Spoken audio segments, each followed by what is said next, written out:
Hey, friends out there, this is Thursday, July 13th, 2023. And it's just about 5:26 in the morning here in Northern California. And as usual, today I'll talk about a few different things. You'll have to excuse my voice again. It might be altered for the rest of my life, There's no telling.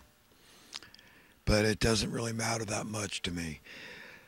Listen, I'm going to talk about a few different things today, as usual, and I hope everybody's doing as well as they can in a crazy-ass world run by maniacal, money-loving madmen bent on misery for masses. They just don't care.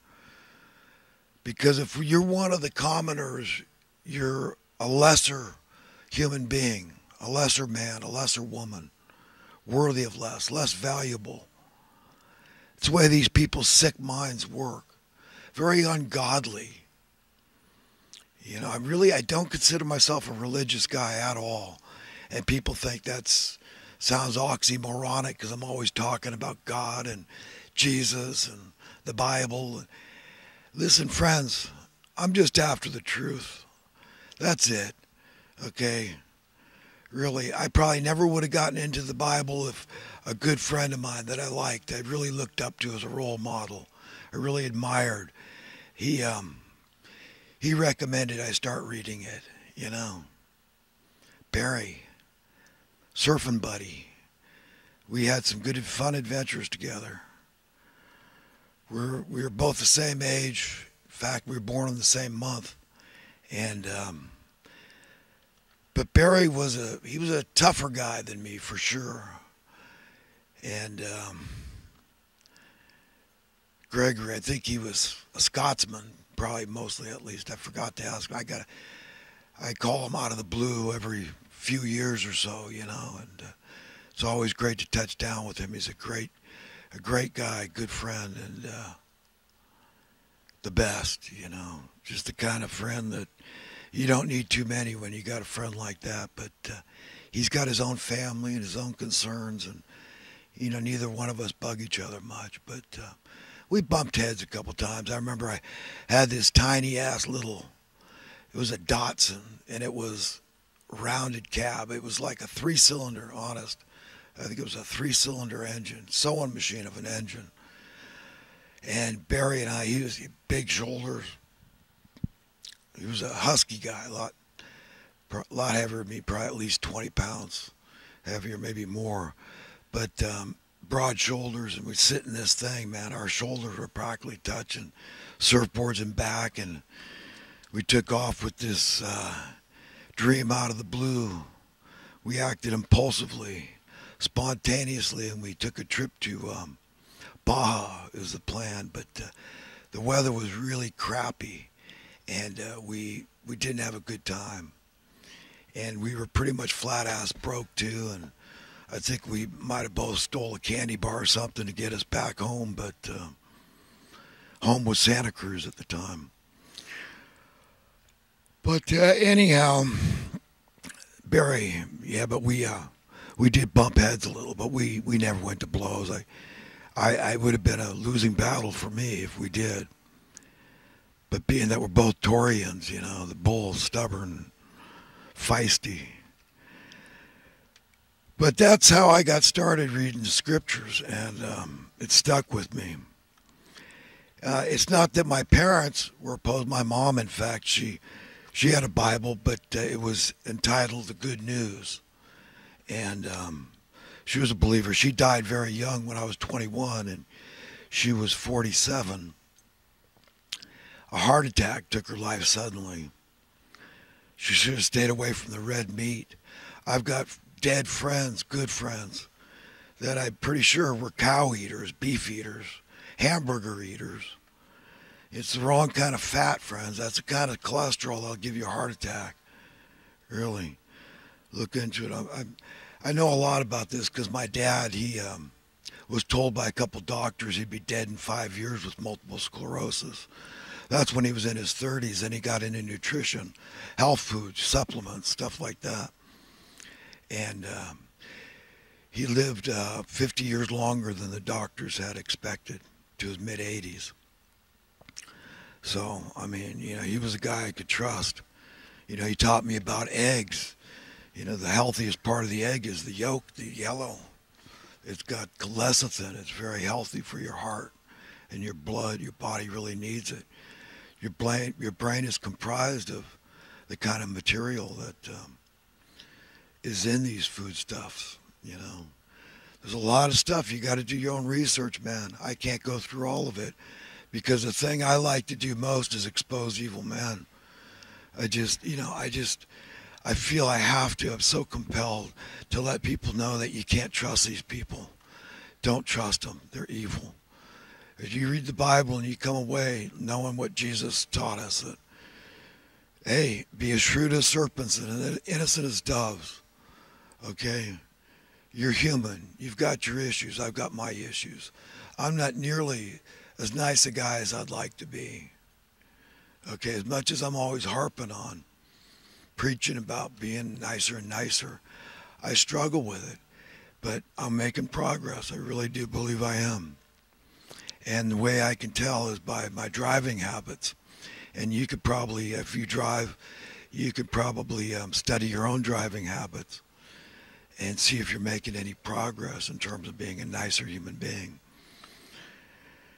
And, I really wish in my heart of hearts that everybody liked me. But when I'm talking about people, I can't help but feel that how can they like me? I mean, but I don't want anybody to want to spit on my grave. I don't want anybody to despise me just because I'm exposing them. They've got to understand. I mean, it's like pleading with the devil, I mean, some of these people are intentionally evil, like they've foregone their own souls, their conscience. I mean, it's not very smart, and that's what I'm trying to point out. I'm saying, stop it. Stop being evil. Repent or perish. I mean, this is the whole message. The mission of Christ was to win over evil men, to let them know that God is so merciful, he'll forgive their debt. And they can get the same reward as those that have borne the heat of the day, so to speak, gone out there and gotten mocked for being religious and, and called a hypocrite, and rightfully so sometimes because you're human. I'm going to let you down. I don't care how nice people think I am. I'm going to let you down. I'm human. And it's tough being human. Living in a draconian system that's run by evil men, if you trace the step-by-steps up the rungs of this ladder to the uppermost echelons of power, that's what's manipulating everything. Our local ordinances, from having to pay for parking. I mean, who is this Chamber of Commerce? Who cares about these people? Business? I mean, the business, everybody is the business. People are business. That's a whole part of this whole allowing all the immigrants in the world. That's why these politicians do this. It's because it's good for business. It's a way to prop up an absolutely, abjectly, and utterly, irrefutably failed economy perpetrated under the guise of capitalism. It's a lie from the pit of hell. I know enough about capitalism. No, it's not. It's just like Christ. The only time he lost his cool was in the temple when they were these money changers. They were cheating. They were bilking people. It was a scam, a scheme. It was fraudulent. I mean, if there's laws, we had to start there. Arrest these people for scamming the people. It's a big insider scam. You take the real estate industry in conjunction with the lending industry, and you realize what a behemoth, what a monster that is. And then when you throw the politicians, Democrats and Republicans, in with that lot, you talk about a formidable power, and then you add the money printers to that equation. What do you got? You got a beast of a system. That's who's manipulating us down to our local communities. That's that oppressive, dark, bad feeling you get in your local, that fear and loathing, that insecurity, financial. Yes, having everything to do with money, insecurity, outright fear, terror of homelessness, living in your car, begging, borrowing, stealing from relatives. Whatever it is you have to do to survive, because that survival instinct is so strong in us. You see why I'm outspoken? I mean, last week I was talking about mothers got to start standing up and saying, if you don't want your son to go maim and kill somebody or get maimed and killed, women, it's up to you to start talking out. Because the men have turned into a bunch of wussies. Okay, my dad was not a wussy. That's one thing I mean, I'll go into more detail about my dad. Very, very dynamic character. Let's just put it. Very intriguing, interesting kind of guy. I think it was almost serendipitous that he was my dad. I mean, it's so strange when you've got an exceptional human being that everybody that met him said, yeah, that's an exceptional human being. Really a real standout. He was had a tough childhood, and he joined the Marine Corps and became a boxer, so he didn't get picked on. He wanted to be able to eat right because he was living on hot dogs and Coca-Cola, which he attributed his multiple sclerosis to. But he knew a lot, and he kept me tough. He taught me to have respect for men and women. And I had to learn for myself. I remember when I was in 8th grade, they called it junior high, when I was living in Felton in the Santa Cruz Mountains, San Lorenzo Valley.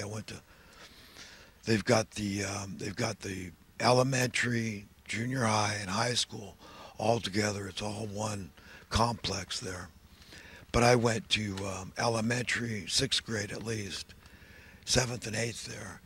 But anyhow, I was in the workout room lifting weights, and this kid, a 7th grader, looked at me sideways. I mean, it was the stupidest thing. And me and my buddies, we called ourselves hard guys. Thought we were tough, And so we used to, there used to be fights after school sometimes, and you'd call somebody out on the field, the football field. And I called this kid out, and he had righteous indignation because I had no reason for picking a fight with this kid. I was just kind of being a quasi-bully. I mean, in retrospect, I think it's gross. But you learn stuff the hard way sometimes. But I got my butt kicked, and in front of everybody, humiliated by a 7th grader. And I never again picked a fight. So, even though my dad taught me how to box and taught me not to be a wuss and taught me to have respect for men and women and everybody else too. I mean, it's just the right thing to do, to be a decent, upright human being, to be nice, polite. I mean, you take law enforcement, I mean, they've got a thing called discretion, And even though, I mean, people breach the law. I mean, you got cops. I mean, they're only human. They breach the law. We breach laws not even knowing we're breaching laws sometimes. Okay? Not to mention, I mean, have you ever sped down the highway? Well, you broke the law. You could say, but it was completely